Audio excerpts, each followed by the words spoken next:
നമുക്കറിയാം, നമ്മളിന്ന് ജീവിക്കുന്നത് ഒരു ഉപഭോഗ സംസ്കാരത്തിലാണ്. എന്തും പിഴിഞ്ഞും ഊറ്റിയും എടുക്കുന്ന ഒരു കൾച്ചർ. കഴിഞ്ഞ ദിവസം യാത്ര ചെയ്തപ്പോഴാണ് എൻ്റെ ഒരു സ്നേഹിതൻ പറഞ്ഞത്, നമ്മൾക്ക് കിട്ടുന്ന ഈ മഞ്ഞ കളറിലിരിക്കുന്ന മഞ്ഞപ്പൊടി ഒന്നും മഞ്ഞപ്പൊടിയല്ല. അപ്പം ഞാൻ അദ്ദേഹത്തിന് ചോദിച്ചു. അദ്ദേഹം പറഞ്ഞു, അദ്ദേഹത്തിൻ്റെ അടുത്ത് തന്നെ ഒത്തിരി ഫാക്ടറികളുണ്ട്. ആ ഫാക്ടറിയുടെ പ്രത്യേകത എന്ന് പറഞ്ഞാൽ ഈ മഞ്ഞൾ പോലെയുള്ള ഒത്തിരിയേറെ വസ്തുക്കളുടെ എസൻസ് ഊറ്റിയെടുക്കുന്ന ചില കമ്പനികളാണ്. നമ്മൾ കാണുന്ന ഈ മഞ്ഞളുടെ മഞ്ഞ കളറാണ് നമുക്കറിയാവുന്നത്. പക്ഷേ ഇതിനകത്ത് കുർക്കുമിൻ എന്ന് പറയുന്നൊരു സാധനമുണ്ട്. ഈ കുർക്കുമിന് ഭയങ്കര വിലയാണ്. അത് ഒരു തുള്ളി കിട്ടണമെങ്കിൽ പോലും 100 കണക്കിന് പൈസ കൊടുക്കണം, അല്ല രൂപ കൊടുക്കണം. അപ്പോൾ ഈ മഞ്ഞളിനകത്തു നിന്ന് കുർക്കുമിൻ വേർതിരിച്ച് കഴിയുമ്പോഴും മഞ്ഞൾ പോലെ തന്നെ ഇരിക്കും. അതിന് ഷേപ്പിനോ നിറത്തിനോ ഒന്നും വ്യത്യാസമില്ല. കുർക്കുമിൻ വേർതിരിച്ചതിന് ശേഷം ഇത് വെറും ചവറ. ഈ ചവറാണ് പൊടിച്ച് കവറിലാക്കി നമുക്ക് വരുന്നത്. പിന്നെയും കച്ചവടക്കാർ അതിനകത്ത് ഉള്ളതും ഇല്ലാത്തതും എല്ലാം ആഡ് ചെയ്തിട്ടൊക്കെയാണ് നമുക്ക് തരുന്നത്. അപ്പോൾ എസൻസ് ഇല്ലാത്ത കുറേ ആഹാര വസ്തുക്കളാണ് നമ്മൾ കഴിക്കുന്നത്. മണം കാണും, നിറം കാണും, പക്ഷെ ഗുണമില്ല. നമുക്ക് ലഭിക്കുന്ന ആഹാരങ്ങൾ പലതും അതുപോലെ തന്നെയാണ്. ഇത് തന്നെയാണ് ഇന്നത്തെ ഒരു ക്രൈസ്തവ ലോകത്തിൽ നമ്മൾ കണ്ടുവരുന്നത്. ക്രിസ്ത്യാനികൾ എന്ന് പറയുന്നവരിൽ നാം കാണുന്നതും നിറമുണ്ട്. അവരെ കണ്ടാൽ ക്രിസ്ത്യാനികളായിരിക്കും. ഒത്തിരി കാര്യങ്ങളിൽ അവർ സിമിലാരിറ്റി കാണും. പക്ഷെ ദേ ആർ നോട്ട് ക്രിസ്ത്യൻസ്. അവർ ക്രിസ്ത്യൻസ് അല്ല. ക്രിസ്തുവിന് അവരുടെ ഉള്ളിൽ സ്ഥാനമില്ല.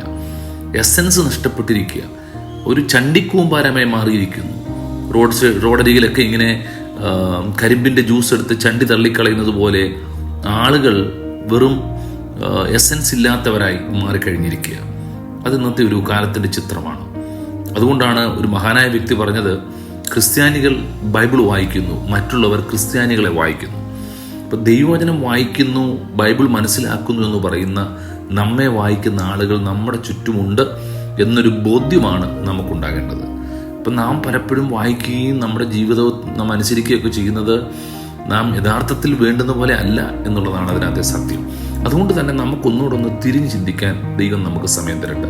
നമ്മുടെ അകത്ത് ദൈവം തന്നിരിക്കുന്ന ആ ക്രിസ്ത്യാനി എന്നുള്ള പേരിൻ്റെ ഭാഗമായി ആ ക്രിസ്തുവിൻ്റെ സ്വഭാവ ഗുണങ്ങൾ നമ്മിലുണ്ടോ എന്നൊരു ചോദ്യം.